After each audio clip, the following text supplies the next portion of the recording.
Hello, BookTube, and welcome back to Garb August 2024. Garb August 3D. This is a beloved BookTube event created by Ollie at Criminali, where he makes us all read trash in the month of August. Where you settle down with a bingo card of prompts about killer animals and exclamation points in order to read horrible books. And unlike perhaps a number of my co-hosts, I read a lot of horrible books anyway. A lot of books that don't know they're horrible, and a lot of books that would argue that they aren't horrible, but they are. They are very much horrible. I read a lot of those anyway, in the course of every week, sometimes in the course of every day. So I read mostly new releases in the American book market, and quite a few of those are horrible. Most of them are. But with Garb August, I look for a little relief. Not from trash, but from a certain kind of trash. I want trash that's in on its own joke. I want authors who know they're writing pulp and just love it. And hope you love it too. Because there's a particular kind of escapism that comes with reading trash of that kind. I'd be the last person to deny that that kind of escapism is real. So I've been jumping into Garb August, and the problem with that kind of escapism is that sometimes you will end up reading trash, which can sometimes leave a bad taste. I read, 2 nights ago, I read a killer shark novel.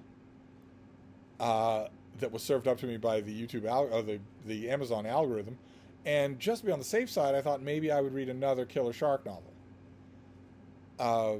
The one from a couple of nights ago was about a bulletproof shark.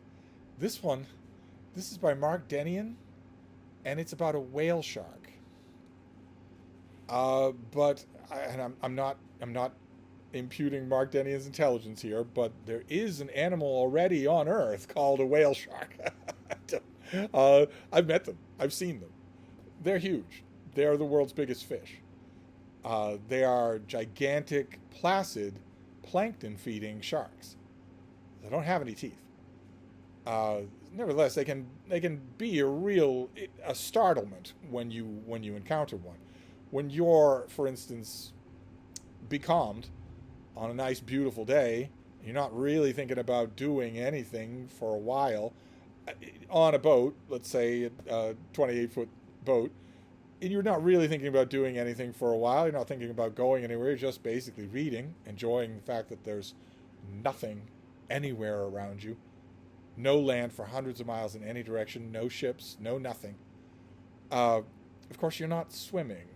You'd be crazy to do that. You'd be crazy to do that. You're not swimming in the ocean. But nevertheless, you're right there, and it's totally quiet, except for a little bit of the wind, and maybe a bird now and then. It can be pretty startling for one of these enormous creatures to suddenly be there off the side of your vessel. That can be pretty startling. They're there as long as your vessel is. Easily able to capsize you if they wanted to. They don't ever want to. They do, famously, in Kon-Tiki by Thor Heyerdahl. But they don't usually want to. They don't usually want to do anything. They're very, very peaceful animals. That's not this kind of whale shark. The kind of whale shark in this book is a genetic splice between a great white shark and a killer whale. Hence the title. Hence the name of the creature. The Navy, as if they don't have enough on their hands to do, they've got too much time and too much money, they decide to create this creature as a weapon of tactical war, as a naval instrument of intrusion or espionage, maybe even assassination. And in their initial briefing, in their initial idea about creating a whale shark, they're thinking, well, it will certainly stay completely under our control. Because I guess no one in the Navy in Mark Denian's book has ever watched a movie. They don't stay under your control. Life finds a way. And that's exactly what happens here. The whale shark here finds a way. And it's... I gather that what we're supposed to say here, that it gets horrible traits from both its genetic legacies. That from great white sharks it gets... I don't even know. Savagery? Propensity to prey on man, and that from the killer whale side it gets maybe mammal cunning, A larger brain? I don't quite know. Some of those things are alluded to when the scientists, exposition dumpers, talk about the whale shark in this book, but I don't really know what the thinking is behind it. It's true that orcas, killer whales, are mammals. And not only are they mammals, but they're highly intelligent, extremely social animals. They work together, they eat and sleep together, they hunt together, they devise strategies for hunting in which one person has one role and another person has another, and neither one working alone will get the thing they're hunting for. So they have to subordinate their own immediate desires to create a plan to hunt for food. Well, that is a hallmark of intelligence. That's a hallmark of a particular kind of mammalian intelligence that usually goes hand in hand with extensive communication abilities. You can't make plans like that if you don't have extensive communication abilities. And as far as we know, sharks, great white sharks, don't have extensive communication abilities or the ability to appreciate them if they did, since they're basically brainless. So true, if you could somehow splice together a killer whale and a great white shark, it would have that ability. It would have that ability of killer whales. And maybe the author here was going for the fact that killer whales don't have any history, any real history, of just randomly attacking humans in the wild. Maybe the author is thinking of that. Killer whales do have a rather well-documented history of killing humans, but only the humans who are in the process of torturing them every single day, day in and day out. In other words, they're SeaWorld trainers and SeaWorld equivalent. They're ocean park trainers. The training is what they're called, but they're torturers. They're jailers and torturers. They're taking a highly sociable animal that travels hundreds of miles every month and keeping it in a cement swimming pool, secluded from all other members of its own species, certainly all other members of its own family, for the rest of its life, so that it can perform at compulsion, stuffed with antibiotics and starved if they don't behave, demeaning tricks for audiences of clapping humans. So in other words, torture. Physical and mental torture every day, day in and day out, for the whole of their time in captivity. Those orcas do have a documented history of killing their torturers. Whenever they get a chance, whenever they can, they kill their torturers, or a lot of them do. You get into a pool with one of those animals, you're taking your life into your own hands because they know exactly what's happening to them, and they know who's doing it. And it might be that one of them just decides, well, I've had enough. I'm going to kill you, even though who knows what you'll do to me. I don't care. I've had enough. You've broken me mentally. I think that's fairly obvious in the most notorious case of one of those whales, Tilikum, who was as big as a city bus and had at least 5 homicides that we know of. It's entirely possible that some of the people that he killed in Mexico were not documented, specifically so that they would not bring ill repute on the institutions where it happened. But he's just the most egregious example. All the others are. But aside from that, in the wild, killer whales really don't have much of a reputation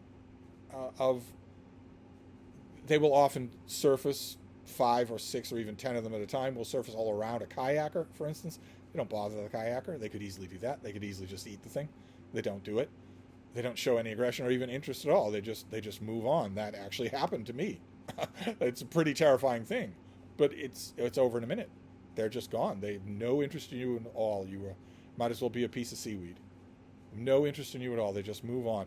When they're there, when that first fin breaks the water and it's 7 feet tall, and then you get that huge exhalation of air, and then that is echoed half a dozen times as others surface. In that moment, you realize that if they did have any negative impression towards you, you wouldn't have a chance. They would just kill you easily. And it reminded me, when I was finished reading this book, it reminded me of a novel that I read years and years ago, This Thing, King of the Sea by Derek Bickerton. It's a Berkeley paperback. It was often when you would see this, it was in science fiction. It was in the science fiction section of a bookstore, about a guy who decides to go native to the mammals of the ocean. He is taken in, adopted, socialized by a pod of dolphins, and learns their language, learns their ways and their custom. He's still very much so-called a fish out of water. He can't join them in most of what they do. He crawls along slower than an infant in their world. But at one point, there's one harrowing scene in this book where he comes across a killer whale in the open ocean. He's bobbing there in the water, and he comes across a killer whale. And this tough guy, this bare-knuckled Florida roughneck, goes white with panic when that happens. Because these things are huge. They're absolutely huge. And when you're around them, you definitely know there's someone there. You definitely know that a thinking person is there. They see you, they're thinking about you, they're talking about you to each other. You definitely get that impression. You don't ever get that impression with a shark. Never. You don't get that impression with most things in the water. But with killer whales, you definitely get that impression. They might be gone in a minute, they might pay you no mind, but they saw you. They know exactly, they thought about you. They know exactly what you are, and then they move on. Maybe they talk about you later. We'll never know. In that scene, the main character in this book says, when he's over, when he survives, he thinks, well, that's the reason why there's no record of killer whales attacking humans, because there wouldn't be anything left. A killer whale could swallow you whole. There wouldn't be anything left. It wouldn't be like they would take a leg off like a shark, spit it out, go, that's not exactly what I wanted, and move on. They'd take your body below the shoulders off in one bite, and that would be that. And for all I know, that character is correct. I have been on the open water in a canoe, in a kayak or a canoe, very much in the presence of orcas, of killer whales, whether I saw them or not. My dogs could definitely tell me that they were nearby. They never showed any interest in doing anything like that. Never. Even in lean seasons, when they might not have had much to eat, there was just no interest. It was just not on the menu at all. It was a category difference. Of course, this book is written in the shadow of a slight change in that behavior. Some killer whales off the coast of Spain and Africa have become aggressive, not towards humans, but towards human boats. And very pointedly so. They're not, as the one insult went years ago, they're not mistaking these boats for other whales. They know exactly what the boats are, and they know where to strike, and they're teaching each other how to be better at it. And that's pretty aggressive.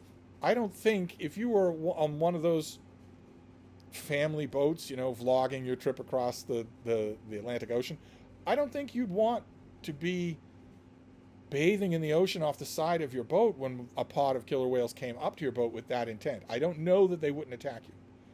If their intention was to attack your boat, I don't know that they wouldn't attack you in that. And you'd be in big trouble if they did, because as I mentioned, these things are huge.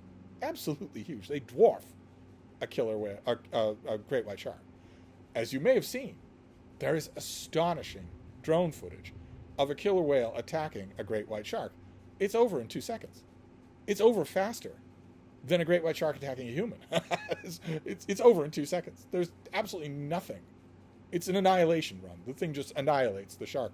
I'll see if I can remember to find that video on YouTube if it exists and link it in this video, because you've got to have something to look forward to, because you certainly don't have it with this book. Because of course the Navy does lose control of this thing. Of course they're going to lose control of this thing. I guess the thing you get out of this is pure cheesy fun. This is I don't know how many of you remember the old sci-fi original movies. They used to be made on a budget of cottage cheese and rubber bands, and they were so much fun. They were so horrible, but they were so much fun. And Whale Shark is the kind of thing they would have done. And for all I know, they did. This is exactly the sort of thing they would have done. And you would have got Tom Skerritt or pre-West Wing Martin Sheen to play the crusty naval lieutenant or the mad scientist. You would have had a B-rent Stephen Bauer action hero, a few too many beers in the midsection, who would take this thing on and win at the end. And there would always be a big, bad special effects extravaganza at the end that was just so cheesy. And I guess if you love those kinds of movies, you would love this book. I don't know what it was. It didn't hit quite the right register with me. Last night I read a lot. I read all night long. And it's pure tumblers. It's pure chance. What I read every night is I assemble it during the day, but I don't really probe it much, and I don't do a whole lot of anticipatory research or anything like that. So my night's reading can be up or down. It can be very uneven. And last night's reading was fantastic. except for this. This really stuck out. So maybe that's it. Maybe I just needed to read this as pure escapist trash at some other time.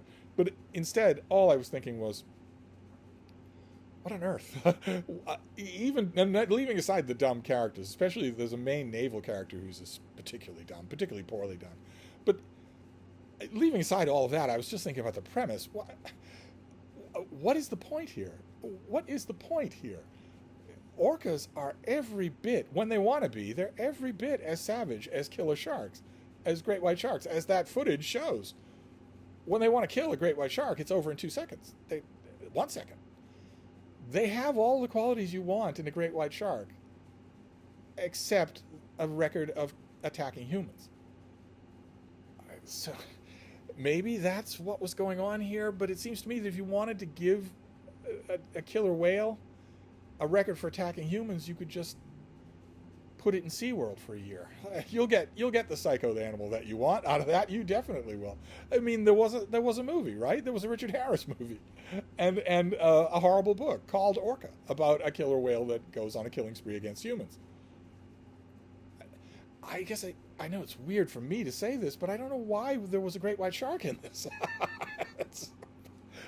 I guess garbage isn't supposed to make sense, right? And I did knock off another killer animal square on the bingo card, but I'm gonna change things up tonight. I'm still gonna read garbage tonight, but I'm not gonna read another killer shark book. Maybe I need a little pacing between those, so I'll find something else, some other garbage to read tonight and talk to you about tomorrow. So I'll wrap this up for now, but I'll be back. Thank you, BookTube.